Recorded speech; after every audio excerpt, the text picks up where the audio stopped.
Right now it's 6, soaking rain rolling through southeast Texas. We're tracking when the next line will make its way to us. Right now it's 6, investigating Nailgate. The Beaumont mayor in the hot seat. The comments made during today's city council meeting. And getting back to business, the logistics of reopening southeast Texas. 12 News at 6 starts now.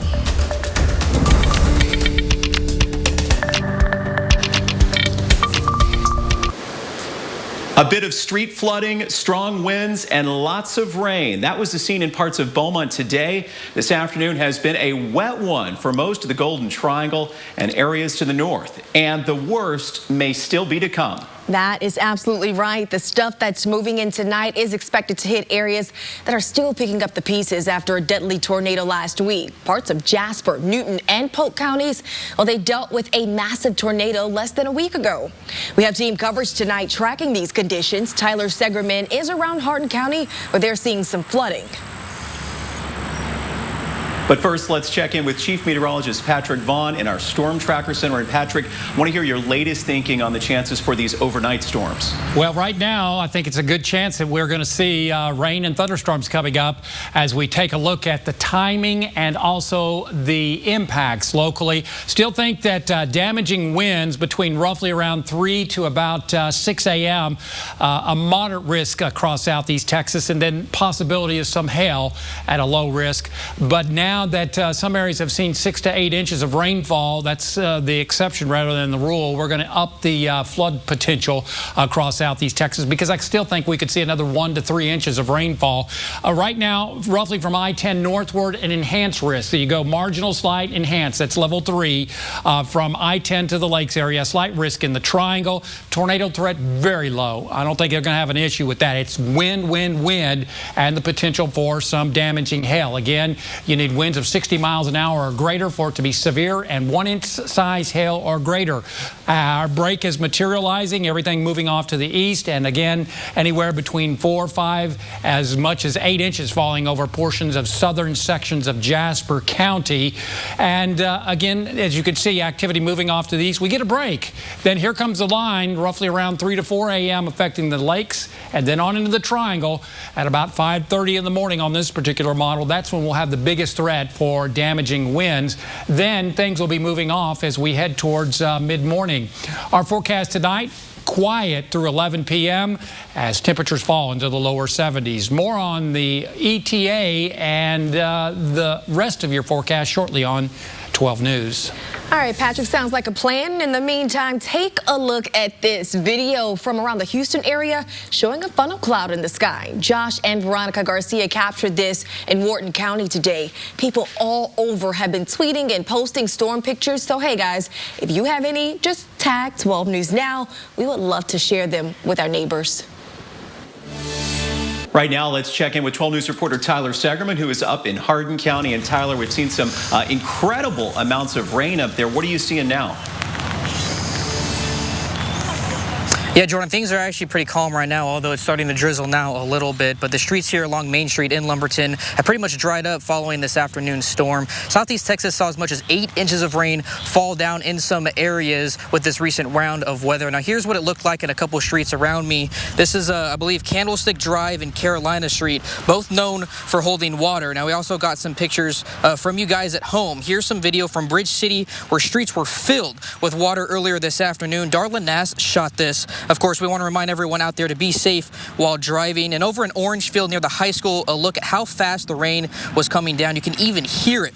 Again, thanks to everyone for sending those in to us. Now, I also did speak with Lumberton Police Chief Danny Sullins, who told me his department did assist in several accidents along East X Freeway just south of town during the storm. Unfortunately, this will most likely not be the last time we see rain. Another storm is expected to roll through later tonight with parts of Hardin, Tyler, and Jasper counties under the enhanced risk level. That includes the possibility of damaging winds. Of course, we saw last week an EF2 tornado pummel through those areas that will be on the watch tonight as they still recover. And again, this storm is expected to pass through overnight. We want to make sure for everyone is safe, so we will provide updates throughout the evening. And of course, you can follow us online and on our social media for the latest. In Lumberton, Tyler Segerman, 12 News.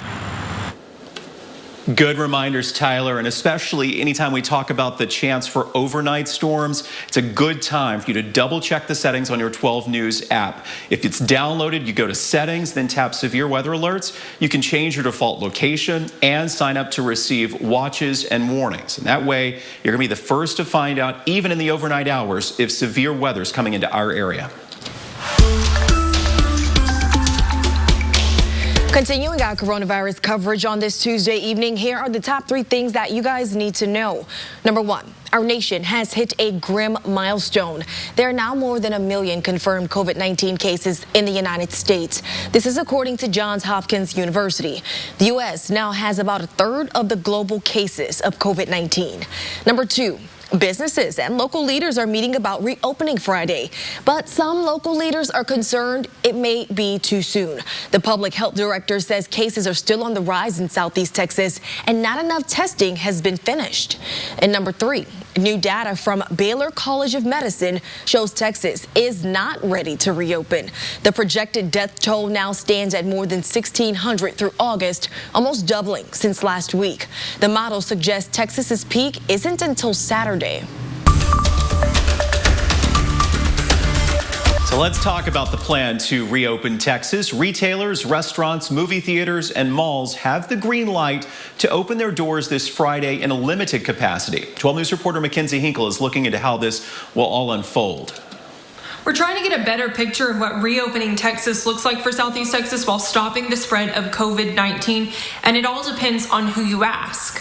With Texas set to expand reopening on Friday, doctors say testing and contact tracing will be vital in making sure we limit the spread of COVID-19 as much as possible. Governor Abbott laid out his plan on Monday. He hopes to test as many as 25,000 people per day for coronavirus. But here in Jefferson County, Judge Jeff Brannick says we have a ways to go. Hardin County has already tested about 1.34% of their population. Of course, we're much bigger. So far, we're at about 0.88. The governor would like to see 2% of our population tested, so we have a way to go. Health experts say testing is key to a national reopening. Dr. David Flieger, the president of the Texas Medical Association, agrees with the governor's approach, and he also thinks hospitals are prepared if we see a surge. But more needs to be done as far as testing and contact tracing. Yes, our hospitals are going to need to be able to deal with increased risk of having surges, especially we look fall or spring would be common times to have respiratory disease. Governor Abbott also laid out a 3-phase plan for contact tracing. Phase 1 is already done, making sure there are at least 1,100 contact tracers, develop an app, and a call center for tracing. Phase 2 started yesterday to increase the number of tracers and make the app and call center available statewide. Phase 3 will start on May 11th, increasing the number of tracers to 4,000 and share the app with local health departments. Judge Jeff Brannick says so far the county health department has been taking care of this, but hopes it will change soon. The governor said that he was going to stand up a call center at the state level. I'm hopeful that distance will be forthcoming relatively soon. Again, this is only phase 1. There would need to be evidence of no spike in positive cases to be able to move on to phase 2. We have this information and more on our website, 12newsnow.com. Mackenzie Hinkle, 12 News. Good info, Mackenzie. Now, what price should Beaumont Mayor Becky Ames pay for her now infamous trip to a nail salon? Today, the city council heard from a dozen people, and then they went into an executive session to debate. 12 News investigator Lauren Hensley is live with details on what exactly went down. Lauren, what's up? Yeah, Dejanique, 7 people spoke in support of the mayor, offering her forgiveness. 6 people, though, not easily to forgive. They're angry with the mayor's actions, some of them calling her a narcissist or privileged. This went on for about an hour. We watched it online along with 600 others due to social distancing guidelines. The original picture, well, it surfaced a week ago. People quickly criticized Mayor Ames for disobeying an order she implemented. The mayor eventually apologized, saying her decision to enter the nail salon was a lapse in judgment.